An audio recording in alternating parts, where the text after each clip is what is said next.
দুজনে মিলে যেতে শুরু করলাম আবেশ হোটেলের দিকে। যেতে যেতে চোখের সামনেই পড়লো লাইভ হান্ডি ভিপ, যেটা আবেশ হোটেলের মূল আকর্ষণ। দুজনে মিলে আবেশ হোটেলের আইটেমগুলো দেখতে থাকি আর পছন্দ করতে থাকি কোনটা দিয়ে শুরু করব। আইটেম আছে অনেকগুলো, তবে যেটা দেখি সেটাই খেতে ইচ্ছে করে, কিন্তু পেট তো একটা, তাই হাসি পাচ্ছিল।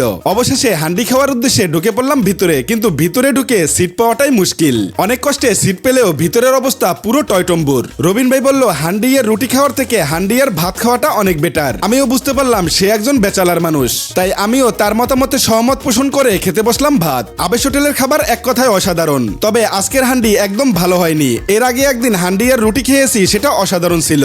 দুজনে খেতে খেতে আলাপ করছিলাম আজকে ভাত খাওয়াটা উচিত হয়নি, রান্না একদম স্বাদ হয়নি। তারপরেও সন্তুষ্ট থাকতে হবে ভেবে খেয়ে উঠলাম দুজনে। খাবার শেষে হাত ধুয়ে নিলাম বেসিন থেকে।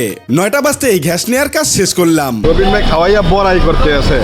হ্যাঁ, রবিন ভাই খাইয়েছে। বন্ধু বান্ধবের থেকে মাঝে মধ্যে ট্রিট পেতে ভালোই লাগে। অবশেষে গ্যাস নিয়ে বের হয়ে গেলাম। রবিন ভাইয়ের কাছ থেকে বিদায় নিয়ে বাসার উদ্দেশ্যে রওনা দিলাম। আবেশ হোটেলের উপরে আমাদের সকলের ভরসা থাকে, তাই খাবারের স্বাদের উপরে খেয়াল রাখা জরুরি। আজকের ভিডিওটা এখান থেকেই রাখছি। সবাই কাছ থেকে বিদায় নিচ্ছি। আসসালামু আলাইকুম।